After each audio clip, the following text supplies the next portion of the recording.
자, 지금까지 다양한 자료형에 대해서 배웠는데 사실 하나의 자료형으로 복잡한 무엇인가를 설명하는 것은 쉽지 않죠.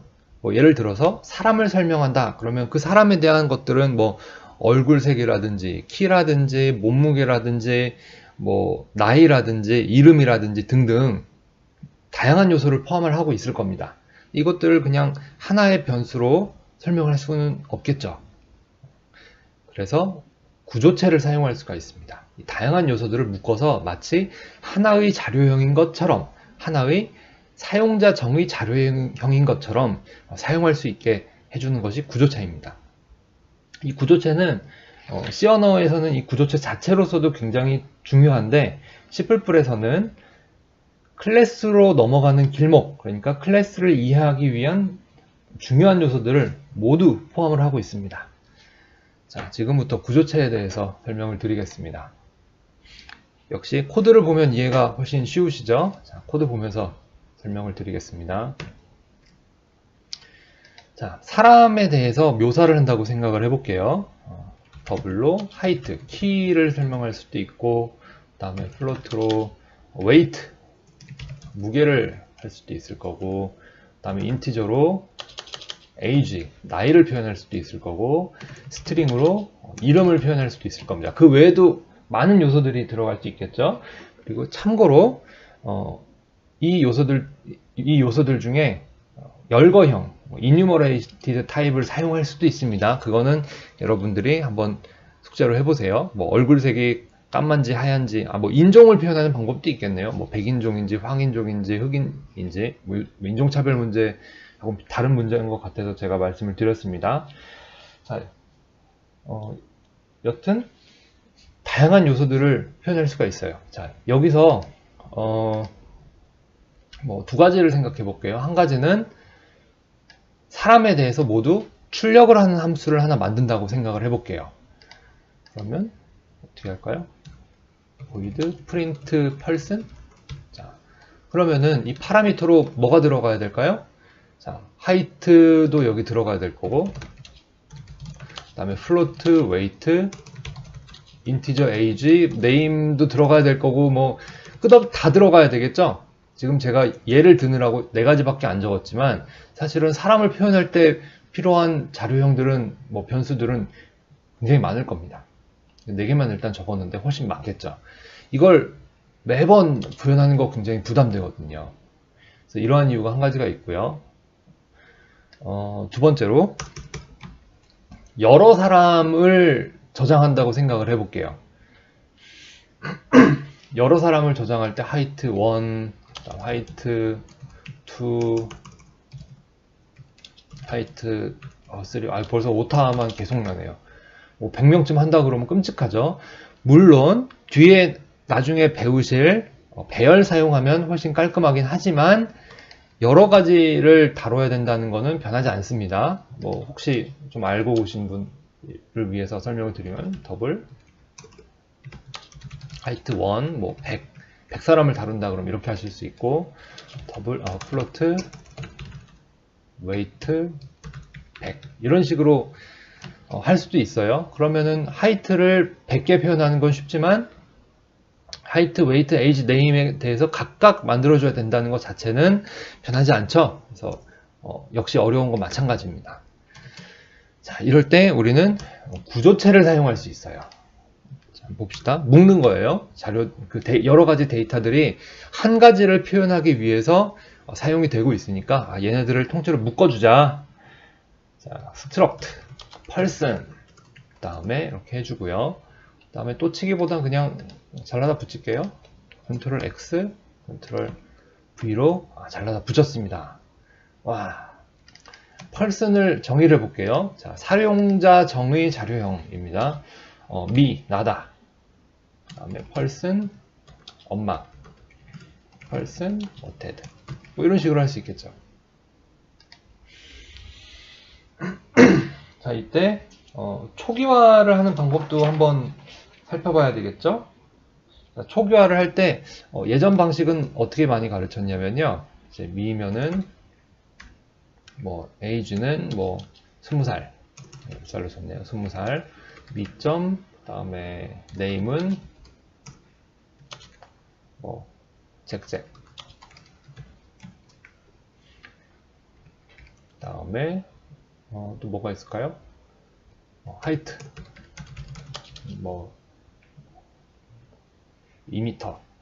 2m 맴치면 안 되죠. 2.0는 뭐 100kg 뭐 이런 식으로 할 수 있겠죠.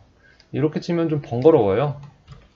그래서 최근에는 어떻게 하냐면은, 자, 여기서 유니폼 이니셜라이제이션이 유용하게 쓰입니다. 자, 하이트가 있죠? 자, 하이트를 몇으로 했었죠?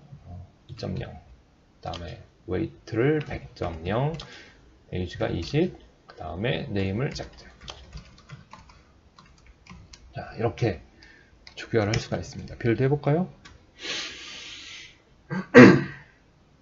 자, 빌드가 잘 되고 있죠? 그 다음에 프린트를 한다고 생각을 해볼게요.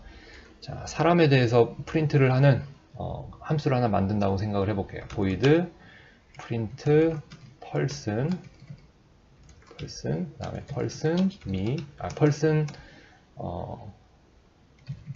to print, 뭐 이렇게 길게 쓸 수도 있겠지만 함수 이름에 print가 있으니까 to print는 필요가 없겠죠. 네, person이 지금 어딘가 뭐 겹치고 있으니까 per, ps 뭐 이렇게 왜 자꾸 겹치죠? person ps 문제가 없네요. 자, cout에 ps.height 잠깐 띄고 ps.weight 잠깐 띄고 ps.age 잠깐 띄고 ps.name 그 다음에 cout하고 endline 이렇게 하고요. print person 한번 해보겠습니다. print person me 해서 파라미터가 하나밖에 없죠. 데이터를 묶어서 통째로 보내버리니까 훨씬 편합니다. Ctrl F5 눌러주고요. 자, 정상적으로 우리가 초기화해준 대로 나오는 것을 확인을 할 수가 있습니다.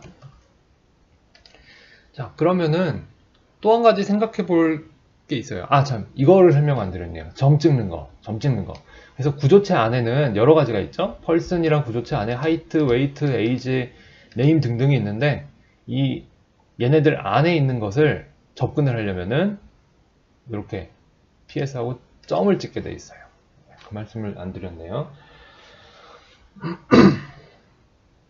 그래서 이 연산자를 멤버 셀렉션 오퍼레이터, 멤버를 선택하게 해주는 오퍼레이터라고 부릅니다. 자, 지금 구조체 안에 다양한 변수들이 들어있죠. 그래서 각각을 멤버라고 불러요. 멤버가 그룹의 멤버, 클럽 멤버 이런 거 아시죠? 멤버라고 부르고요. 그 다음에 이렇게 점을 찍는 오퍼레이터. 자, 밑에 한번 다시 해볼까요? me 하고 점을 딱 찍어요. 그러면 age, height, name, weight 중에 고르세요. 이렇게 나오죠. 그래서 멤버를 선택할 수 있게 해주는 오퍼레이터다, 연산자다. 멤버 선택 오퍼레이터, 연산자. 생각을 하시면 됩니다. 점 찍는 거 많이 써요.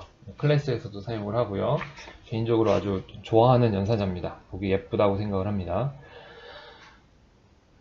그 다음에 뭐 다양한 예제를 해볼 수 있겠죠. 그래서 사각형을 표현한다 그러면 넓이랑 높이, 그 다음에 과일을 선택한다, 과일을 표현한다 그러면 과일의 색상, 무게, 뭐 이런 것들. 뭐 하여튼 여러분 세상에 존재하는 모든 물체를 표현할 때 구조체에 다양한 변수들, 다양한 멤버들을 집어넣어서 그것을 묘사할 수가 있겠죠. 자, 그 다음에 또 생각해 볼 수 있는 게 어떤 게 있냐. 프린트 펄슨하고 ps 점을 찍어줘야 되죠. 분명히 여기에서 기능할 때 사용하는 변수들은 전부 펄슨에 속해 있는 건데 이것을 굳이 ps를 밖에서 받아올 필요가 있나? 자, 컨트롤 X 하고요. 일로 옮겨 버렸어요. 그 다음에 파라미터를 빼버려요. 지금 함수가 구조체 안으로 들어왔죠? 이 구조체에 속해 있는 함수예요. 지금 이 구조체 안에는 여러 가지 데이터들이 있어요. 그리고 이 데이터들을 이용해서 뭔가 작업을 하려고 하는 거죠. 프린트 한다는 건 이 여러 그 변수들을 가지고 기능을 하려고 하는 거잖아요. 그래서 데이터와 기능을 묶었습니다.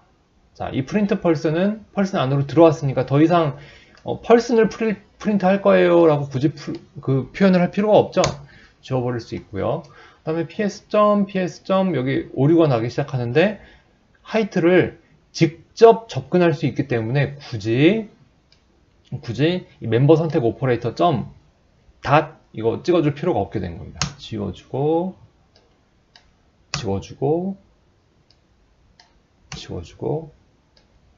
지워줬어요. 그 다음에 더 재밌는 건 여기서 나타납니다. 잠깐 주석 처리해주고요. 미하고 점을 찍어요. 그럼 멤버 중에 프린트가 나타납니다. 여기 기호가 변수하고 펑션은 여기 아이콘이 좀 다르게 나타나죠. 자, 엔터를 치고 더 이상 파라미터가 필요가 없어요. 그냥 함수다라는 걸 표현하기 위해서 괄호를 칠 뿐이지 뭐 데이터를 넣어줄 필요가 없어요. 왜냐하면 출력을 할 때 필요한 데이터는 모두 구조체 안에 같이 가지고 있거든요. 자, 파라미터를 넣어줄 필요도 없습니다. 실행을 시켜볼게요. 자, 동일하게 작동하고 있죠? 그래서 기능이 똑같고 프로그래머는 훨씬 편하잖아요. 그럼 안 쓸 이유가 없겠죠. 자, 이렇게 해서 여러분들은 점점 객체지향을 향해 가고 계십니다.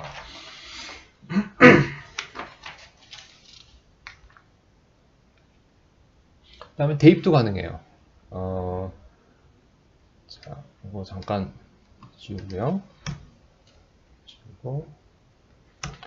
펄슨에서 세컨드 미2, 그 다음에 여기다 미를 넣어볼까요? 그리고 미2도 프린트를 해볼게요. 그러면 어떻게 나오나 보겠습니다. 똑같이 나오네요. 그 다음에 뭐 혹시 미2를 이렇게 그냥 선언만 하고 미2.미 이것도 되는가? 됩니다. 여기서 또 오해하지 않으셔야 될 거는 단순한 경우에만 해줘요. 뒤에 좀 여러분들이 복잡한 프로그래밍 스킬을 발휘하시기 시작하면은 이 들어있는 멤버들이 좀 복잡해지거든요. 그 다음에 멤버 안에 또다시 사용자 정의 데이터형의 변수가 들어갈 수도 있어요. 좀 이따 보여드릴게요. 그럴 경우에는 이 오퍼레이터가 우리가 의도하지 않은 방식으로 작동할 수 있어요. 그러니까 인티저를 인티저로 복사하는 거, 플로트를 플로트로 복사하는 건 쉽죠. 근데 구조체를 구조체로 복사하는 거, 클래스를 클래스로 복사하는 거는 조금 문제가 생길 수가 있습니다. 그래서 이 연산자, 그 대입 연산자, 어사이먼트 연산자가 항상 내가 의도한 대로 작동하진 않을 수도 있다라는 거는 한번 말씀을 드릴 거고 뒤에 또 말씀을 드리겠습니다. 자, 뭐 동일하게 작동하는지 확인을 한번 해볼게요. 잘 작동하고 있습니다.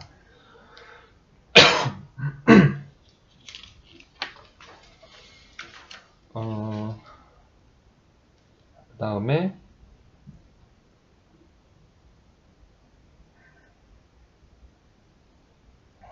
구조체 안에 구조체를 넣을 수도 있어요. struct family,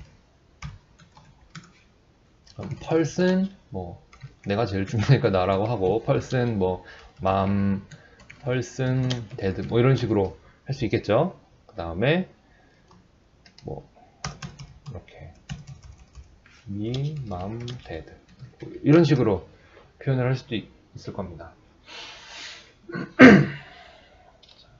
user defined data type, 사용자 정의 데이터형을 마치 기본 데이터 타입인 것처럼 막 사용을 하고 있죠. 이러면서 여러분들이 프로그래밍 할 때 표현하실 수 있는 영역이 막 넓어지시는 거고 할 수 있는 기능도 많아지는 거고 그 다음에 효율성도 높아지는 겁니다. 지금 그 시작점에 들어왔다 그렇게 생각을 하시면 좋을 것 같습니다. 이번에는요 함수가 스트럭처를 리턴해 주게도 가능해요. 할 수 있어요. 그래서 펄슨을 뭐 get me 뭐 이런 식으로 그 다음에 펄슨 me 컨트롤 X 정의하고 me 이렇게 할 수도 있어요. 그 다음에 잠깐 지우고요. 펄슨 me from function get me 뭐 이런 식으로 미를 받아가지고 할 수도 있습니다. 미 한번 또 찍어봐야 되겠죠. 컨트롤 F5로. 자, 동일하게 동하는 거 확인이 됐습니다. 파라미터로 넣을 수도 있고 리턴 값으로 받을 수도 있고 함수를 스트럭처 안에 넣어버릴 수도 있고, 그럼 멤버 펑션이 되겠죠. 멤버 베리어블, 멤버 펑션, 그 다음에 멤버 선택 연산자 말씀드렸습니다.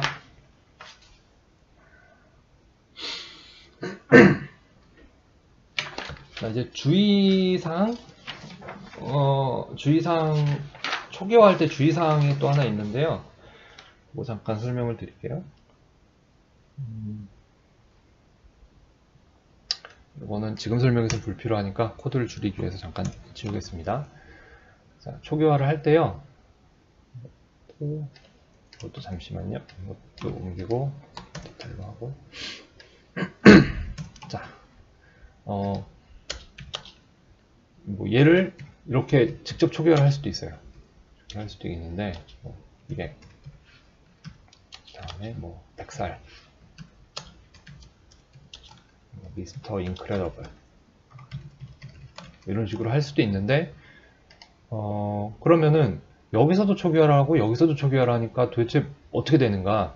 자, 일단 카피 이니셜라이제이션을 안 하는 걸 해볼게요. 미, 다음에 미점, 프린트를 빼버렸네요. 미점, 미점, 네임만 한번 출력해 볼게요. 자, 자, 그러면은 사용자가 여기서 지금 펄슨을 선언하면서 초기화를 안 해주고 있죠. 그러면 여기에 직접 초기화하는 방식으로 초기화가 됩니다. 이렇게 초기화하는 방식도 있어요. 그리고 많이 사용하게 될 겁니다.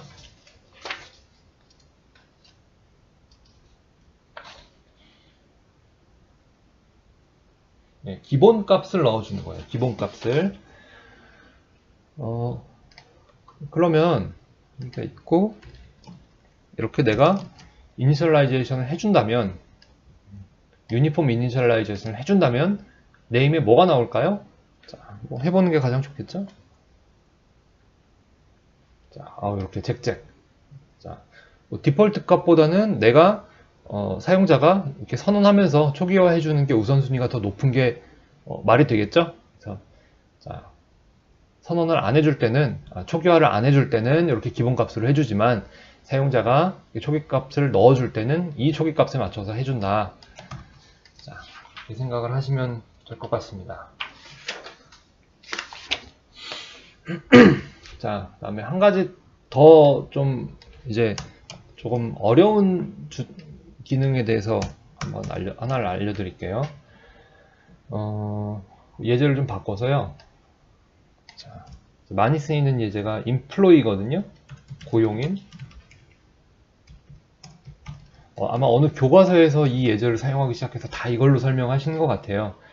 저는 이제 그거보다는 사람이 여러분들에게 더 와닿는다고 생각해서 사람 예제를 쓰는 건데 보통 교과서에는 이걸 많이 씁니다. 자, 고용인을 표현할 때 short로 id를 하고요. 고용인이 뭐 어마어마하게 많지는 않나 보죠. 인티저로 나이, 그 다음에 더블 임금. 자, 이렇게 표현을 했다고 봅시다. 그러면요, 인플로이 한 명을 인플로이 한 명을 표현할 때 필요한 데이터의 양은 short 더하기 인티저 더하기 더블이겠죠. 그러면 short가 2바이트고요. 적어드릴게요. 2바이트. age가 인티저니까 4바이트고요. 그 다음에 더블이 8바이트겠죠. 그러면 2 더하기 4 더하기 8은 9가 됐네요. 8은 14죠. 14. 그래서 인플로이를 표현할 때 필요한 최소한의 데이터 양은 14예요. 그럼 사이즈 오브로 한번 찍어 볼게요. 자, 사이즈 오브를 사용자 정의 자료형인 구조체에도 사용할 수가 있어요. 이거 생각보다 많이 사용을 하시게 될 겁니다. 자, 사이즈 오브를 구조체 사이즈를 잴 때도 사용할 수 있다라는 거 알려드렸고요. 실행을 해볼게요.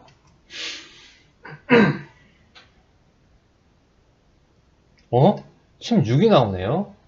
자, 잠시만요. 14가 나와야 되는데 16이 나와요. 이게 왜 이런 일이 발생했냐면요. 그 자료를 배치할 때 컴퓨터가 좀 잘 처리할 수 있는 형태로 이렇게 배치를 하다 보면은 2바이트가 배치가 아마 잘 안 될 거예요. 그래서 2하고 빈칸이 2바이트가 있고 그 다음에 4바이트, 8바이트 이렇게 배치가 되는 걸로 알고 있습니다. 뭐 자세한 내용은요. 뭐 컴파일러나 뭐 구조 이런 거 가르치는 선생님께 여쭤보시거나 아니면 위키피디아의 데이터 스트럭처 얼라인먼트 찾아보시면은 설명이 있습니다. 그래서 이렇게 추가적으로 플러스 2가 더해져서 16이 되는 거. 그럼 4416이죠. 4416이 되는 게 만들어주는 걸 패딩이라고 불러요. 바로 이 추가되는 걸 패딩이라고 부릅니다. 그리고 이 성질은요, 이제 여러분들이 사이즈 오브를 했을 때 248에서 14가 나올 거라고 기대를 하시면은 문제가 생길 수 있다는 거 한 가지를 말씀드리는 거고요. 그 다음에 두 번째로 요 순서 같은 걸 잘 맞춰주고 사이즈를 잘 맞춰주는 게 그 최적화 혹은 프로그램을 더 빠르게 이제 가속화할 때 더 중요한 지식이 됩니다. 이런 것들을 좀 미리 알아두시면은 나중에 여러분들이 고급 프로그래머가 되셨을 때 최적화도 잘하고 그다음에 프로그램도 더 빠르게 만들고 하시는 데 도움이 될 거라고 생각을 합니다. 자, 그래서 여기까지 구조체에 대해서 뭐 여러 가지 사용법이라든지 뭐 성질들, 주의해야 될 점 등등을 설명을 드렸습니다. 구조체는 이 자체도 중요한데 클래스로 확장이 되기 좋거든요. 여러분들이 구조체를 지금 잘 이해를 해두시면 뒤에 가서 클래스를 배우실 때 조금 더 수월하게 이해를 하실 수가 있습니다. 자, 그래서 여기서부터는 좀 개념적으로 복잡한 내용들이 나오기 때문에 뭐 좀 개념이 모호하거나 와닿지 않는다 이렇게 느끼실 수도 있어요. 그랬을 때는 댓글을 남겨주시면은 댓글로 이런 거 잘 모르겠어요, 뭐 좀 애매해요 이렇게 알려주시면 제가 도와드릴 수도 있고요. 근데 보통 대부분은 각자 또 다른 자료 찾아보시거나 또 교과서를 또 보시거나 하는 경우도 있는데 저는 그거 좋다고 생각을 합니다. 그래서 또 부가적으로 공부해서 채우시는 방법도 있고, 그 다음에 기본적으로는 이제 이 강의는 초보자 대상을 하긴 하는데 뒤에 객체 지향이 목표예요. 그래서 앞에 절반 정도는 C에 가깝고 뒷부분 이제 챕터 8 정도 돼야 객체 지향이 나타나기 시작을 하는데 그 객체 지향을 목표로 하고 있습니다. 그래서 일단은 조금 애매하더라도 그냥 쭉쭉 밀고 나가시고 강의 보시고 타이핑 해보시고 예제 해보시고 뒤에 객체 지향 만나기 시작해서 진짜 어렵다 그러면 다시 돌아와서 보시고요. 아니면 또 그때 다시 연습 문제 가지고 여러 가지 실력을 키워가시는 방법을 권장을 합니다. 자, 구조체에 대해서 여기까지 말씀을 드렸습니다. 감사합니다.